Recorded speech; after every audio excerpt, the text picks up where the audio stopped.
Oregon Public Broadcasting.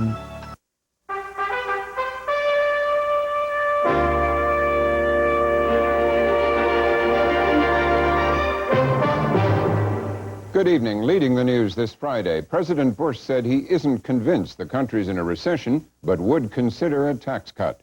The Western Allies imposed economic sanctions on Yugoslavia. We'll have details in our news summary in a moment. Jim? After the news summary, we look at the message of Magic Johnson's having the HIV/AIDS virus. Jeffrey Kay reports from a Los Angeles high school. Two AIDS experts and two educators discuss how to act on that message. Then comes a newsmaker interview with Deputy Secretary of State Lawrence Eagleburger on why the killing in Yugoslavia can't be stopped. And we close with an Ann Taylor Fleming essay about life in our times.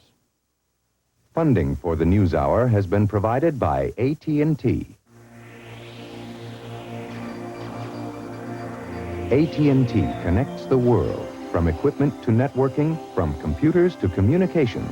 AT&T, the right choice. And by PepsiCo. And by the Corporation for Public Broadcasting. And by the financial support of viewers like you. President Bush said today he did not think the country was still in a recession, but he acknowledged the economy was growing too slowly. He said he might consider a tax cut proposal by House Democrat Dan Rostenkowski, but only if it did not increase the federal deficit. He spoke at a news conference in Rome after the close of the NATO summit meeting. I'd love to be in a position to pledge every American whatever, a tax cut. But I don't want to do that when I can't see how I can do that and keep it inside the budget agreement. Interest rates are in good shape now in the United States. Soon they're going to kick in and stimulate this economy and renew confidence in this economy. Mr. Bush said he did not support Rostenkowski's plan to raise taxes for wealthy Americans. He said he had learned the hard way about raising taxes. He also said the administration was moving forward with a proposal to provide health care for Americans without medical insurance. He said he would unveil it before the election next year. Robin? The president also reacted to the news about basketball star Magic Johnson. He said it was a tragedy that Johnson had been infected with the AIDS virus. He called Johnson a hero to everyone who loves sports. Mr. Bush defended his administration's fight against AIDS, saying it had dramatically increased funding for AIDS research. He was also asked what he thought of criticism that he'd failed to provide sufficient leadership on the issue. If there's more I can do to empathize, to make clear what AIDS is and what it isn't, I want to go the extra mile because my heart goes out to them. I've been to hospitals and seen them. I've talked to some of the victims of AIDS, and I can't say I've done enough. Of course I haven't. Vice President Quayle also spoke about Magic Johnson and the AIDS virus today. He was asked about Johnson's promise to spread the message of safe sex to young people. Mr. Quayle spoke in Los Angeles. I would like to emphasize abstinence. Abstinence perhaps is even more important than safe sex. But both of them should be discussed, and both of them can have an impact on this issue. We'll have more on the Magic Johnson story right after the news summary. The NATO summit in Rome ended today with a declaration reaffirming the U.S. role in defending Europe. We have a report narrated by Vera Frankel of Worldwide Television News. President Bush described the NATO summit as a landmark event, which reaffirmed NATO as Europe's guardian. With the collapse of communism in the East, the role of NATO itself and America's within it had been open to question. France, not a member of the alliance, has been calling for Europe to develop its own defense strategy. The issue of separate European defense was important enough for Bush and French President Mitterrand to meet earlier on. A carefully worded NATO communiqué said French proposals would not diminish the role of America in Europe's defense. And this apparently suited Mitterrand, who said it met the wishes of those who do want to develop a European defense identity. The Bush itinerary also took in an audience with the Pope. The meeting took place immediately after the NATO summit's close and lasted an unusually long 62 minutes. The Vatican said the two men discussed the Yugoslav crisis and the prospects for Middle East peace. Also in Rome today, the European community suspended aid to Yugoslavia and asked the United Nations to impose an oil embargo. The EC leaders hope such sanctions will bring an end to the 4-month-old civil war there. In Yugoslavia, the Federal Army said it had missiles aimed at targets in Croatia. Federal planes continued to fly attack missions over the republic. Rebel forces fired back with ground-to-air missiles and scored at least one hit. More than 3,000 people have died in the fighting since Croatia declared independence in June. We'll have more on this story later in the program. A powerful car bomb exploded at the American University in Beirut today. The pre-dawn blast killed 1 person and wounded 8 others. It destroyed more than half of the school's 2-story administrative building and devastated its library. There was no immediate claim of responsibility for the attack. In Hong Kong, more than 50 Vietnamese boat people began an unwanted trip home. They were the first of some 50,000 the British colony will forcibly repatriate. Today's group included many women and children. Some resisted the Hong Kong police, who wore sweatsuits instead of uniforms for the operation. The United States has said it opposes the use of force against the boat people. The Federal Communications Commission today said faulty equipment and negligent management at AT&T contributed to a widespread phone outage on September 17th. Communications on the East Coast and air travel at the major New York airports were disrupted. The agency asked AT&T to investigate its problems and report back with solutions. An AT&T spokesman said the company had already identified many problems and was working to fix them. That's it for the news summary. Still ahead on the News Hour, the message in the Magic Johnson story, Yugoslavia at war with itself, and an Ann Taylor Fleming essay.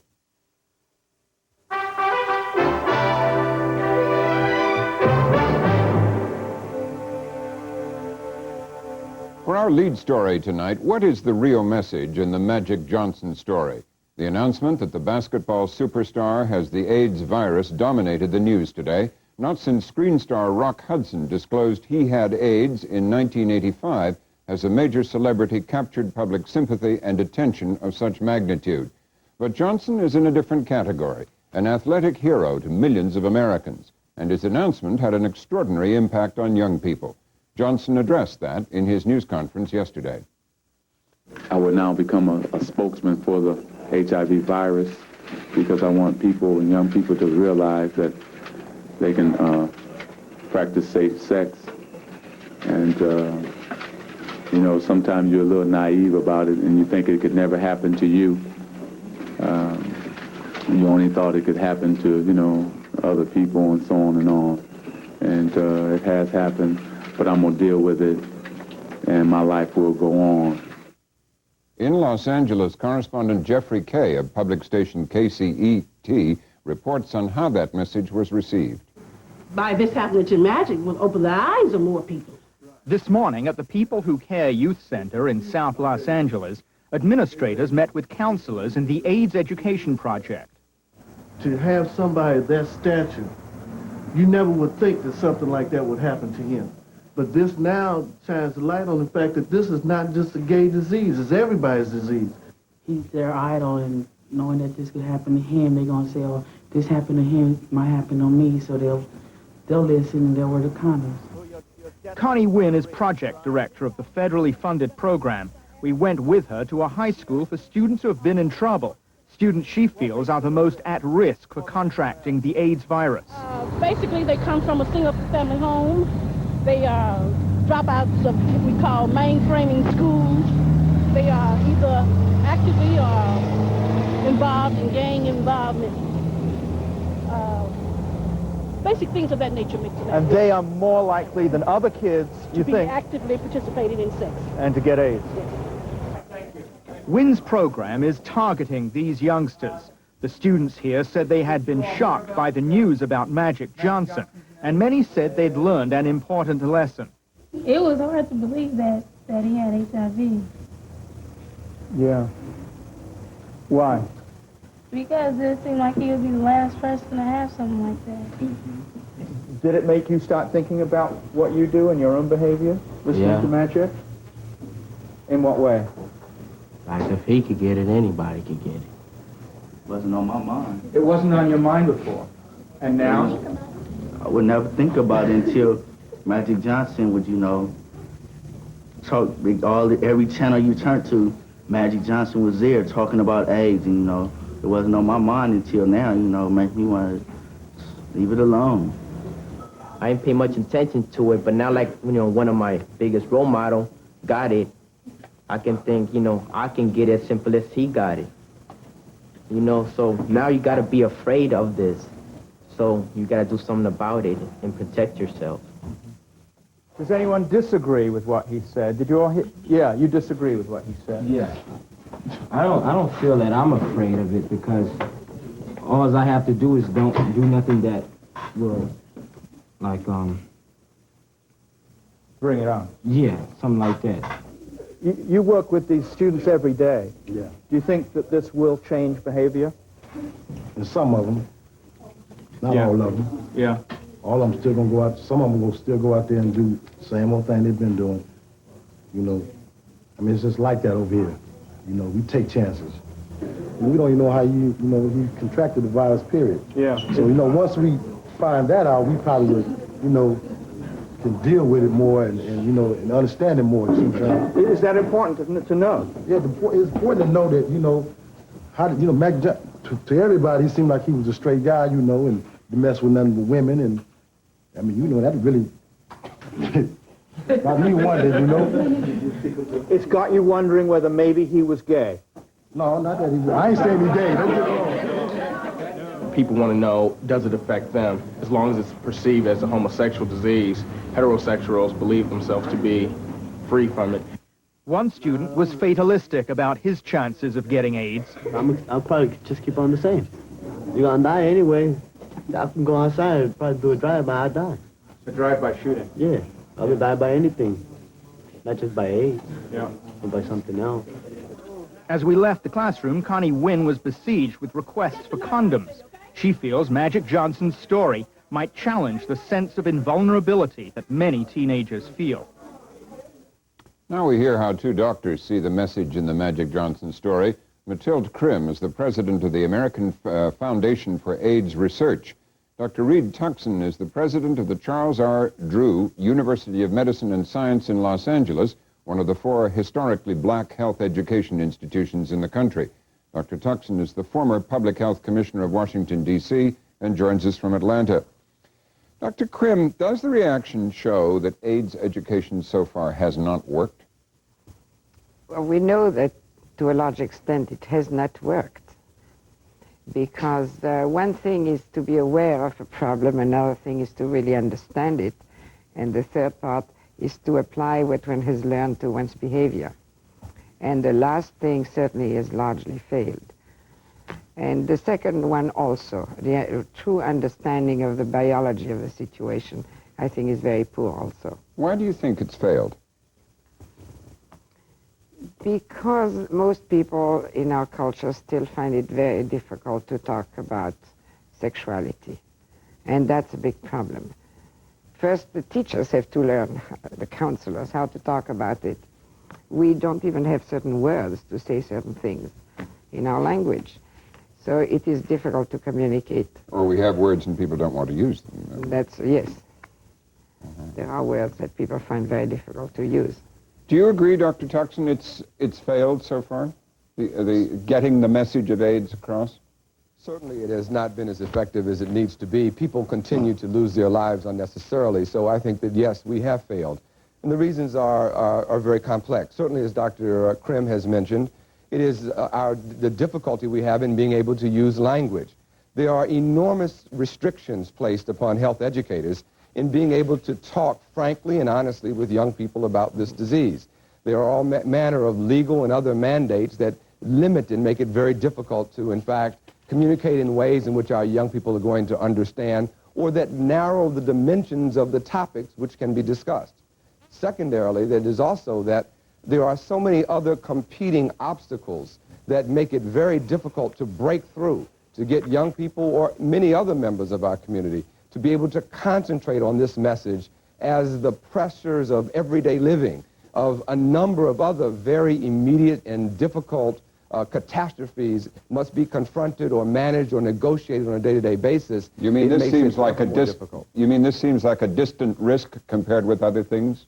I think the young man in the film clip was very tragic but very correct in terms of representing the view of many of our young people. And that is that they just do not believe that they have any concept of the possibility of a meaningful future. That as long as homicide is the leading cause of death, they feel that they won't get out of their 20s. Worrying about something that will happen to them at 25, 30, or 40 is to them, to many of them, a theoretical consideration.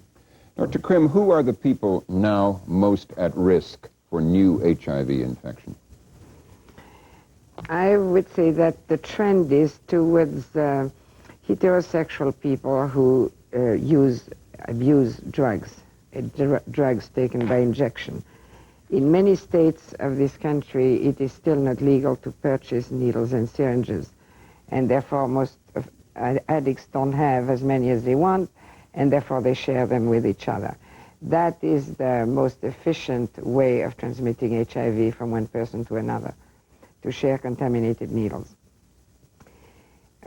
People then, many of them, addicts, acquire the virus through needles, but then because they are mostly young adults who are also sexually active, transmitted to others sexually. And we know now that a good portion, perhaps as many as half the women who are becoming infected with HIV are women who have never used drugs themselves, but they have a husband or a boyfriend who has. And perhaps only years ago, there is a very long time between infection and disease, as long as 10 or 11 years on average, during which people carry the virus, are capable of infecting others, and don't appear sick, so that their sexual partners are not warned. And this is when addicts, or perhaps previous addicts, reformed addicts, still can pass the virus on to their sexual partners. And that is the main source of infection in the heterosexual population.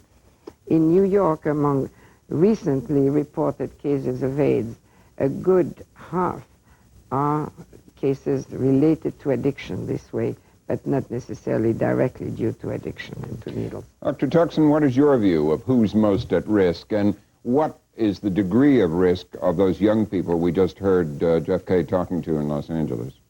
The people that are most at risk are those who have been unable to hear the message and to be able to act on that message in a way that causes them to change their behavior. The people that are at most risk are heterosexual persons, people who are bisexual and homosexual, people who are IV drug abusers, their sexual partners, people who have not gotten the message, after all that we've tried to do, that in fact they need to change their behaviors. What is the magnitude of that risk? That risk is difficult to quantify. It is significant enough a risk, and as we have clearly learned from this very dramatic example of Mr. Johnson, that risk is significant enough that every literate, thinking, intelligent person who is in the sound of the voice of this program ought realize that they as an individual are at enough risk that they need to change their behavior in ways consistent with their own survival today. That's the degree of seriousness of the magnitude of the risk. Dr. Tuckson, what should parents and teachers be telling Magic Johnson's millions of young fans about the lesson for them? I think it is an extremely important opportunity that we have as adults, whether as members of families, as teachers, as counselors, as mentors of our young people. And that example ought to be that this virus does not respect your social class, the amount of money you make, your celebrity, your popularity in school, or any of those phenomena. This virus only cares about your behaviors, and that each of us is at risk if we continue to behave in inappropriate ways. I think the other thing that we ought to teach our young people as a result of this experience is to be able to celebrate the degree of dignity that this man has and his courage in facing the issues square on with a sense of resolve, with a sense of seriousness of purpose. I think that what it ought to do is to diminish or eliminate any opportunity for our young people to think that this is a disease that carries with it stigmata, or ought to be that we ought to discriminate against persons who have this disease, that they are fodder for being made fun of or being shunted off into dark corners of our society. I think we have finally the opportunity to teach our children a very fundamental lesson about compassion and our responsibilities as human beings to care about the rest of the members of the human family, especially in this case, those who are living with a disease called AIDS. Dr. Krim, what should parents and teachers be telling young admirers of Magic Johnson? Parents should first of all realize that their own children, starting very early in adolescence, are, to a large extent, sexually active. And in fact, the younger they are, the more promiscuous they are, sexually speaking. So this is the first lesson the parents should keep well in mind when they talk to their children. They should teach their children, if they can, the facts of life and how the children can protect themselves from acquiring the infection. It is often difficult, however, for parents to talk openly about sexuality with their children. And in this case, we need to have schools also equipped to provide this kind of education and information. And the information should be provided in a language that is not judgmental. It should not make a moral judgment. That is not the province of the school. And the parents can do that, and some of them will choose to add to the lesson advice that abstinence is, of course, the best road for safety, the safest road. But nevertheless, the parents should not live under the illusion that advice about abstinence will achieve abstinence. And they should provide all the practical, frank information children need. Okay, let's go to two people involved in educating children and teenagers about AIDS and sex. Kathleen Sullivan is director of Project Respect, an education and resource company funded by the Department of Health and Human Services. Her company distributes textbooks advocating abstinence to 1,800 middle schools and high schools around the country. Sharon Schilling is a health education specialist in the Denver Public Schools. Ms. Schilling, what should school children and teenagers be told, and does Magic Johnson's story make it easier to tell it? Certainly, I think it makes it easier to tell children about the topic of AIDS, the disease, and the virus that causes it. I think it's going to encourage parents to speak up who have still been denying that it's something real for their children. It's going to cause people to take this disease out of the boxes they put it in, where they assume that it cannot happen to them. And I think it's going to put a burden on schools to talk to youngsters who are younger and younger. We need very much to help kids feel that they can be successful in school. They need to see that learning in school will have a happy result for them. And we need to help them feel comfortable with their bodies and all of its parts, and feel that all the parts of them are valuable. Maybe if we did that, instead of not giving them the worth that they have by not giving them their proper names, they would consider all of their parts to be valuable, and they would know it's important to make good decisions about all of them.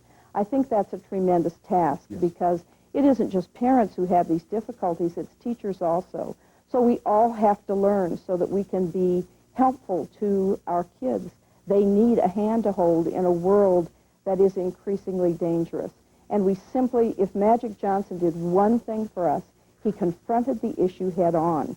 As parents and teachers, we need to do that ourselves. We need to confront the issues head on, confront our own discomfort, and realize that we have to overcome it, because the youngsters coming up are too important not to do that for, and we are the grown-ups. Ms. Sullivan, what is the message of the Magic Johnson case to you, and does it make your job easier? Well, it certainly has been... Sorry you appear a bit in darkness at the moment. We've lost a light there, but we can hear you very well. Well, the fact is that our experience in teaching abstinence has just been phenomenal. Of all the schools that we have had in our pilot program, both at the federal level as well as over 80 schools in the state of Illinois pilot, it is a universal, tremendous improvement in attitudes and behavior. What we can now show statistically is that our youngsters respond incredibly well to that straight, strong message of abstinence. In fact, I think they do a lot better than the adults have given them credit for. So what is the Magic Johnson emphasis on safe sex going to do to that? Well, I am hoping that given the chance to discuss this with him, that maybe he will realize, too, that the greatest advantage he can give to our young people is to show support for the healthiest lifestyle. Because after all, he is paying the incredible consequence of not being straight and following what abstinence, which would be the healthiest way to live. The message we need to give them is that being promiscuous is unhealthy regardless of the sex of your partner.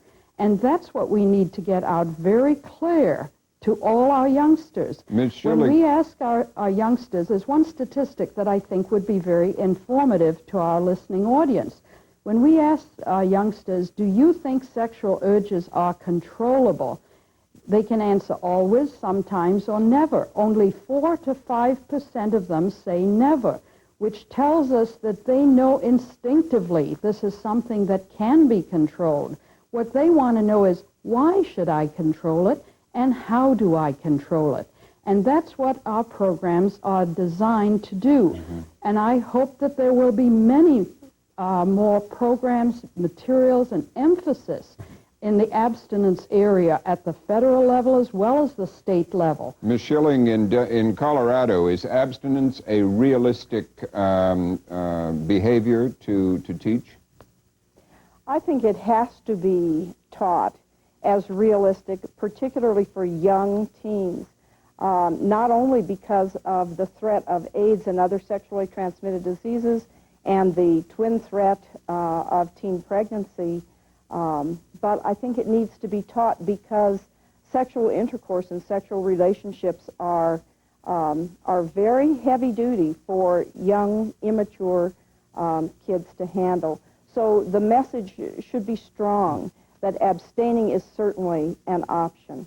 I think it's equally important for us to think about the fact that all people, including teens, are not going to abstain. They need a clear message that it is the best choice when they are young. I think we need to understand that people are not going to stop having sexual intercourse and sexual relationships because of AIDS. They're going to continue to. And so we have to take a look at the picture from that point of view. Dr. Tuckson said earlier, Ms. Schilling, Dr. Tuckson said earlier that there are a lot of restrictions placed on teachers who are trying to talk frankly and educate children about sex. Is that true, and is Magic Johnson's coming forward going to make a difference in this, in the taboos? Certainly. I think that sex is still a taboo, and I think the crisis of AIDS has made that even clearer to us. I'm in the West, as you know, in Denver, Colorado, and this is a very independent part of the nation, and I feel that we have more support from parents here to be clear in our message to kids and to speak articulately to them. And I don't feel that we are restrained to such a degree that we cannot provide education on sexual issues. We do ask for parent permission. We do begin programs early, and our Board of Education has been very supportive. So I think there certainly is strength being lent to programs of this kind, and I think Magic Johnson's courage in speaking out has been of tremendous help. I certainly recommend him with HIV or without it as a role model to kids because he's confronted the issues, and that is the message we're trying to get across. Ms. Sullivan, what percentage of teenagers are sexually active in your Well, that's an interesting question because generally when they're referred to, it's 40 to 50%, but that really includes what we really know are the first and 1 and 2 timers. The number of students who are really active consistently is more like 12 to 15%. And even those, many of them, as I've mentioned from the statistics of those that say They know they can control their sexual emotions. They want to get out of it because it didn't turn out to be what they saw on television. It is traumatic to them. The emotional trauma, as well as many other diseases besides AIDS, is what really is the problem today, not just pregnancy. And our youngsters see this. They see their peers, they've seen the trauma in their families, and they want to get out of it. They're looking for help to get away from being trapped in a sexual situation, or with drugs, or with alcohol. And by the way, the three go together. We have found, and it can be proved, that where the kids are involved in one, they're involved in two or three. So it has to be approached in a composite manner. And this is one of the reasons, because of the involvement in alcohol and drugs too, that you cannot say that they can be taught to use contraceptives or condoms. They are simply too young, too immature to be able to. And the teachers will tell us, if you tell them to be equipped for sex, they will be equipped, they will try to use it, and they simply are not able to. Dr. And Krim, that's where the emotional trauma is devastating. Dr. Krim, what is your comment on the two approaches we've heard? I think I feel closer personally to the educator, Ms. Schilling. Schilling, yes, right. On the other hand, you know, I was listening to what Ms. Sullivan was saying, and there is something to what she's saying, that very often young teenagers are pushed into sexual activity by their peers or the culture surrounding them. And many of them do feel stressed and really don't particularly like it and could welcome advice to let go and that it's okay to abstain from being sexually active. On the other hand, you know, the truth is, as usual, in between two positions. It is a reality that despite our best efforts to prevent early sexual behavior, there will always be some who will practice it. It is important that teenagers very early on have at least the information they need and access to means to protect themselves from acquiring sexually transmitted diseases or pregnancy or AIDS. Mm-hmm. Dr. Tuckson, what's your view of the two approaches we've heard? I think Dr. Krim has it about right. Any rational strategy from responsible adults would have to begin with advocating abstinence for our young people. That is intelligent and highly appropriate. However, it isn't a message the society sends very loudly, is it? When you look at the whole ambiance of television and the movies and advertising and music and... And that is exactly right. And our children recognize our ambivalence about this. They recognize our schizophrenia.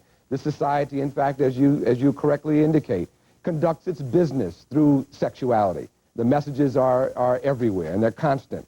And so as a result of that, we cannot bury our heads in the sand and assume that because we push and advocate and dream and hope and work for a world where our young people will, in fact, make the appropriate abstinence decisions, then in fact that will occur. Not when the consequences are death and disease. And so as a result, we absolutely have to talk to our children first about abstinence, but then we have to deal with the reality that so many thousands and thousands of others will continue to be sexually active despite our best advice, and to leave them ignorant, to leave them unprepared, to give themselves the best chance to save their lives is a totally inappropriate decision for a responsible and loving society. Well, Dr. Tuckson, Dr. Krim, Ms. Schilling, and Ms. Sullivan, thank you all for joining us. Still to come on the NewsHour tonight, the killing in Yugoslavia and an Ann Taylor Fleming essay.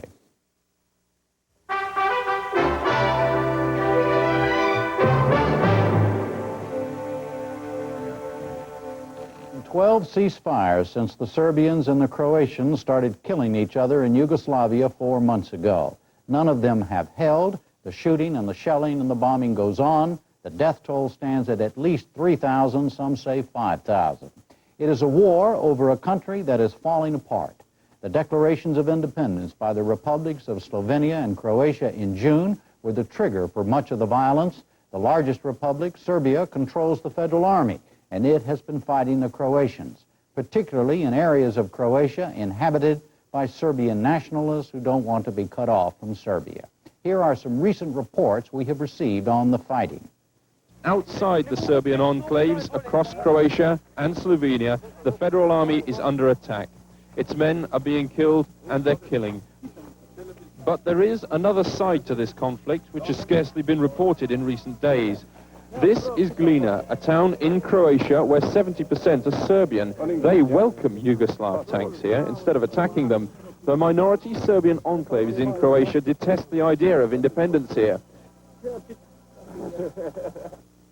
In Glina, the Serbian flag and Yugoslav flags fly proudly, though when Croatian police saw this last week, they opened fire on this building, according to local Serbs. At least 6 people died here in Glina last week when local Serbs, enraged at the Croatian sudden declaration of independence, attacked the local Croatian police force. And now there's an eerie silence in the streets in what's become virtually a ghost town, and yet Glina is less than an hour's drive from Zagreb. And this evening, violence now in Zagreb, the Croatian capital, for the first time. There is shooting on the streets. This is the man the diplomats would like to deal with, Stipe Mesic, current holder of Yugoslavia's rotating presidency. As president, he is technically the commander-in-chief of the Yugoslav army, but his instructions don't appear to be carrying much weight. Instead, decisions about what the army will do are, it seems, being made by the chief of the general staff, General Ajic, a hardline communist. Observers believe he's been preparing the army he commands for a civil war. Modern Yugoslavia brought together peoples who'd fought on opposite sides during the Second World War. Croats with the Germans, Serbs against them. A 20th century outbreak of a rivalry that had existed for hundreds of years.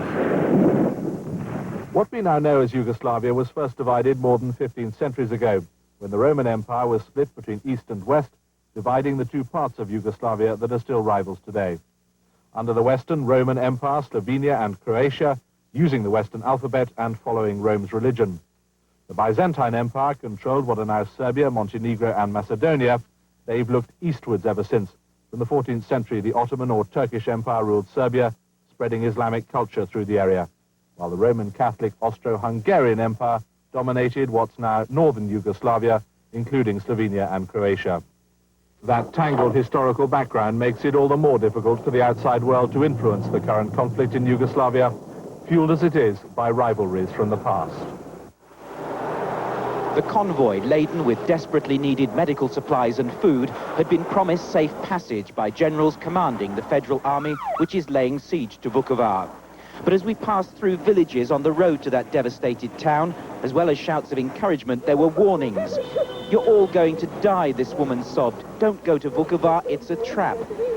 Entering Vinkovci, the last town before Vukovar, it became easier to understand her fears. The Croatian National Guard still hold the town, but have taken a battering. Beyond here, the land, though Croatia, is controlled by the Serbian-dominated Federal Army. It was just as the observers were waiting for instructions to cross the no-man's land, they came under mortar fire.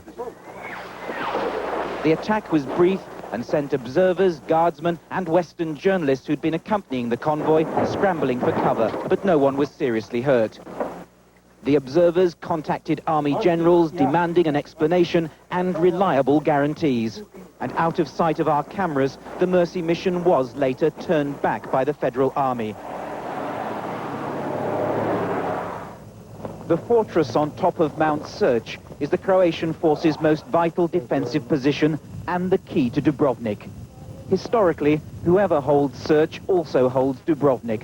One look over the stone battlements tells you why. The ancient city laid out in all its splendor and vulnerability. Its medieval walls no defense against the army that has guns on top of this peak.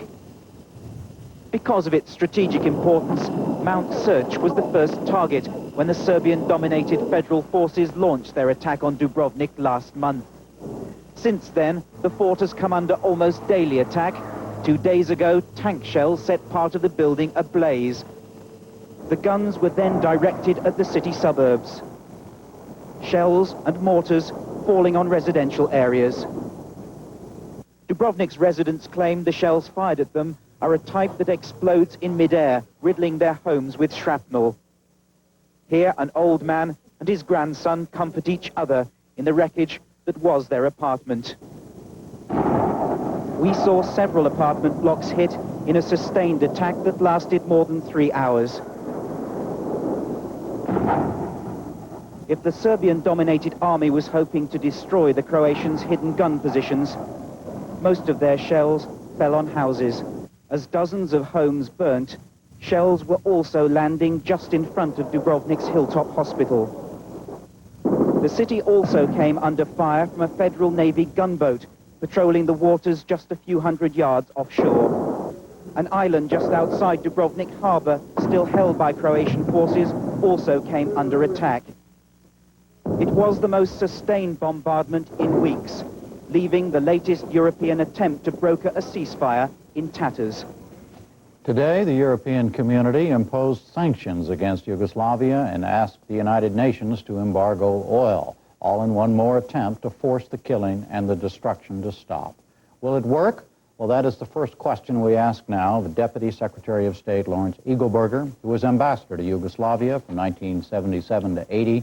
He is here for a newsmaker interview. Mr. Secretary, welcome. Thank you. Will the economic sanctions stop this war? They will have an impact, I think. I am personally of the view that they probably will not stop it, but they will put some more pressure on, particularly on the Serbs. But first of all, I think it's not at all clear that they'll be able to be enforced. There'll be a lot of leakage. So I think they'll put some pressure on. I do not think they'll bring it to a stop. What's driving the war now? Oh, it's a host of things. Your peace itself, the history is a part of it. A lot of small people who are, intent on building their own little empires, not least of which is Mr. Milosevic, the Serbian leader, who I think is intent on building a greater Serbia that runs to the Adriatic. It's that kind of thing. It is largely irrational in my judgment, and it is largely insane, but it's there. Is there a rational solution to it?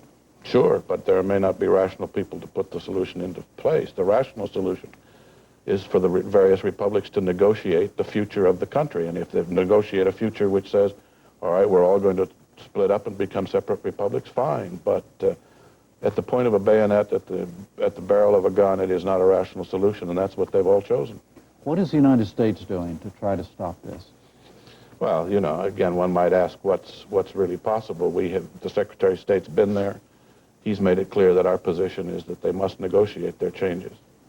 We've had any number of statements. I've personally met with almost all of the different republic leaders and emphasized... What do you tell them? What do you tell them? Well, basically, I tell them, if you want a relationship with the United States in the future that means anything, you'd better understand that our position is that you must negotiate these changes. You can't do them at the point of a bayonet. And that we simply are not prepared to recognize individual acts or acts where you change borders by force. That all sounds great, but if you're dealing with irrational people, and by and large that's what this is, I'm not at all sure that it makes much difference. So you tell them that, and what do they say to you? Okay, Mr. Secretary, and they go away? Essentially, yeah. Essentially that. They all say, well, it isn't our fault.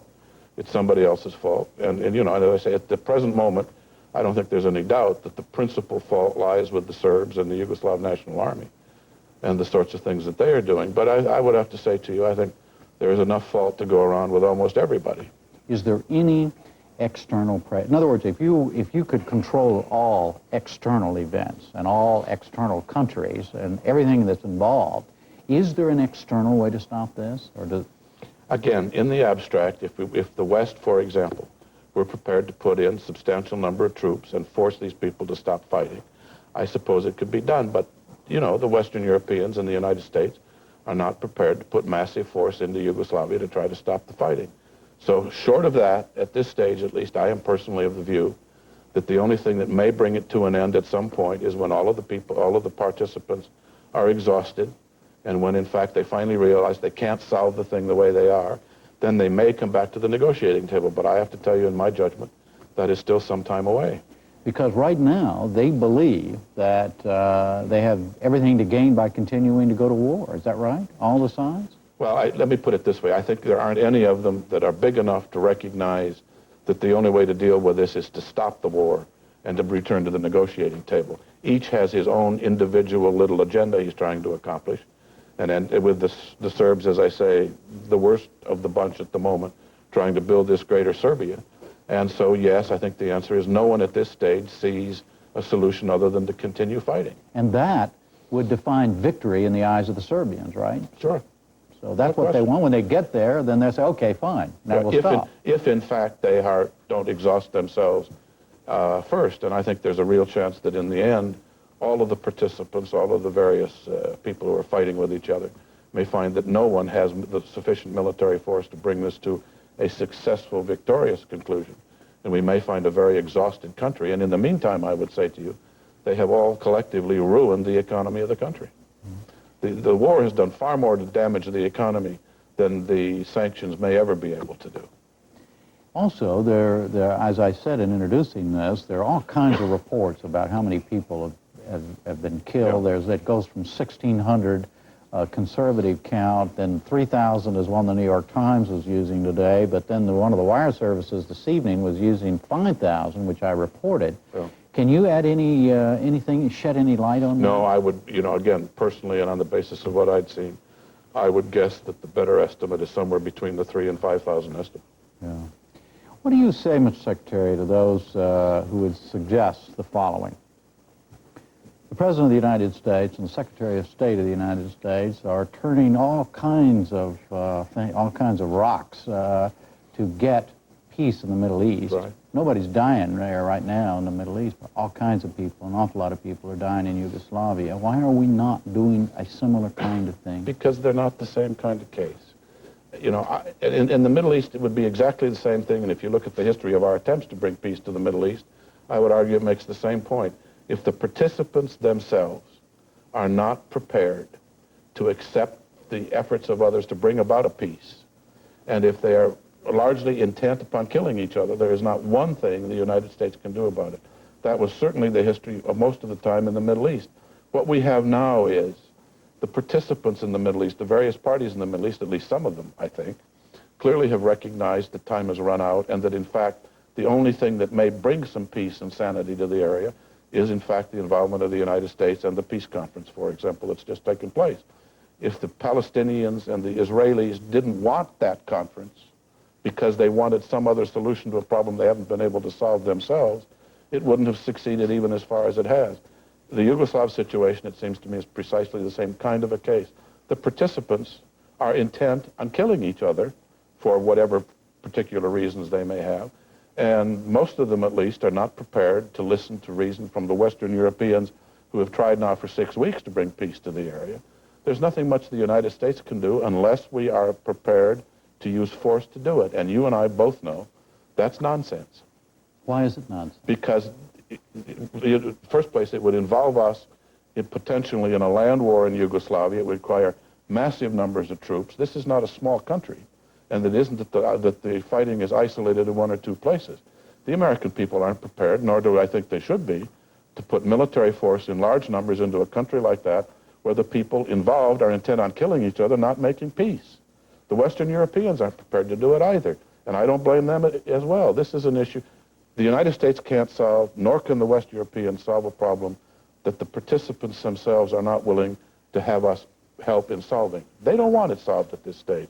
They want their own individual little objective, and they're going to continue fighting till they get it. And if the Yugoslavians don't care about destroying the beautiful city of Dubrovnik, so why should anybody? Oh, no, don't carry it too far. Okay. Obviously, we should all care about destroying the city of Dubrovnik. I don't mean care. We do care, but I mean, again, the issue is, do you want us to put the Sixth Fleet into the Adriatic so that the Yugoslavs can't bomb it? There is a limit to what we can do to affect those events unless we are prepared to use force. We and the West Europeans have used every bit of diplomacy I think is available to us.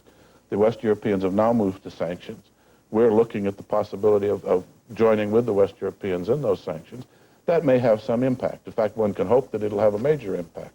But again, I would say to you, there's a limit to what we in the West can do unless the Yugoslavs are prepared to let us help them make peace. And at this point, that's clearly not the case.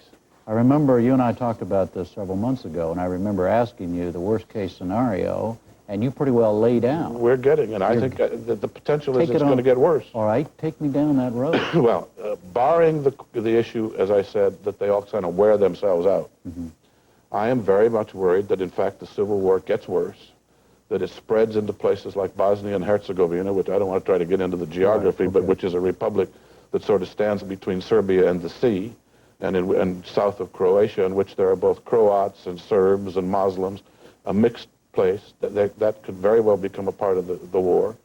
The Macedonians to the south of Serbia are scared to death it'll spread there. In the Kosovo, which is an area which is largely inhabited by Albanians, where the Albanians and the Serbs have had difficulties for years now, that could explode. This could become a very, very unpleasant and very bloody situation.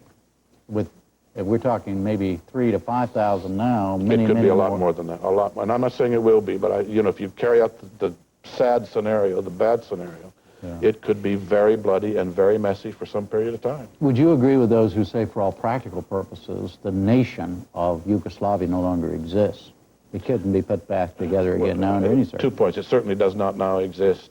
I think it is highly unlikely that, and the longer the fighting goes on, certainly the more difficult it will be to put it back together. But at least from our point of view, we have not argued for a long time that it had to be put back together. What we have argued, and will continue, I think, rightly to argue, that the future of Yugoslavia must be decided peacefully at the negotiating table by the various participants. And if they agree that it should be broken up and each republic should be separate, that's fine. But what we all forget in this situation is, sure, the Slovenes and the Croats want independence and the Serbs want a greater Serbia, but there are a lot of very innocent people lying around loose in Bosnia and Herzegovina, in the Kosovo, and in Macedonia that nobody's paying any attention to, and what is their future? And they ought to have a right to be engaged in the process of trying to negotiate out what that new future is. And nobody's paying any attention to them at all. It's these three participants who have become the center of all of this, and there are a lot of very innocent people that are being hurt in the process. All right. Mr. Secretary, thank you very much for being My with us pleasure. again. Thanks.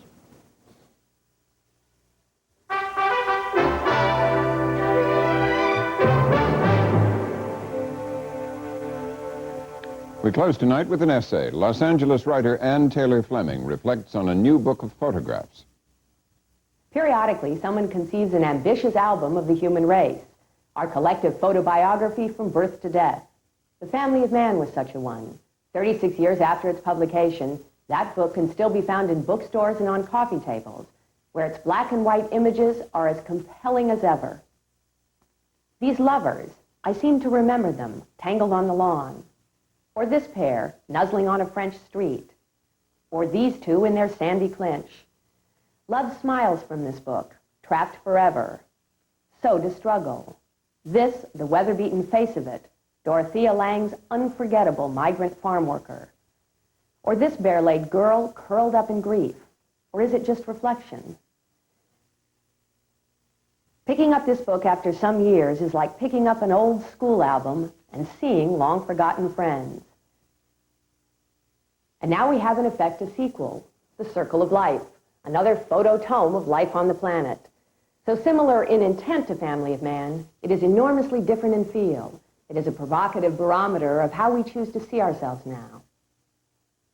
Although the book starts with the final image from the Family of Man, it has none of the random sweetness or sadness of its predecessor, none of its inviting innocence. No, The Circle of Life is a product of a far different world, an imagistically hip Technicolor world where everyone, it seems, strikes a pose. No casual lovers stroll through these pages. The couples here line up to pledge their troth and solemnly face the lens. In Havana, in Kentucky, in the Soviet Union, or what was the Soviet Union, in Ecuador, and in South Korea, they don their finery and say their I do's. In fairness, solemn rituals like these weddings are the specific focus of this book.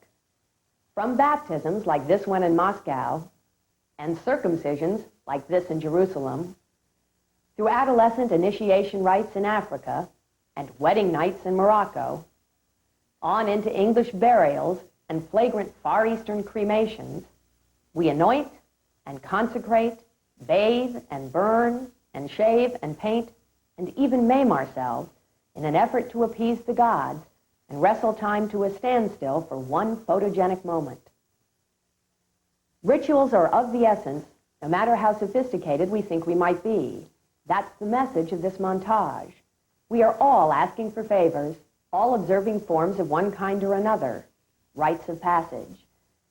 Let us stand on the ceremony of our ceremonies, not on the ceremony of our differences. That's the United Nations appeal underlying this collection. a glossy, sentimental rebuttal to the multicultural fragmentation we've been hearing so much about. For all of the intentional we are the world feeling to this book, what is remarkable about it, finally, is not the sum total of the pictures, but the reverse. The handful of photographs that shine with radiant individuality, both that of the seen and the seer. Like this one of a young Egyptian girl having a clitoridectomy. One specific girl, one specific irrevocable act, one specific witness with a camera. Then there are a few action photos that truly bristle with gusto and peril, like this one of some scrappily macho teenagers in Rio riding the rails, ducking under high-voltage wires as they flirt with death. You can hear their exhilarated whoops and hollers. There's just something authentic and alive about these few pictures. Rare enough anymore in this magazine cover world we live in. Rare enough even in this book. Rare enough to look at again and again, like those two long-ago lovers on their black and white lawn. Look, they're still there. I'm Ann Taylor Fleming.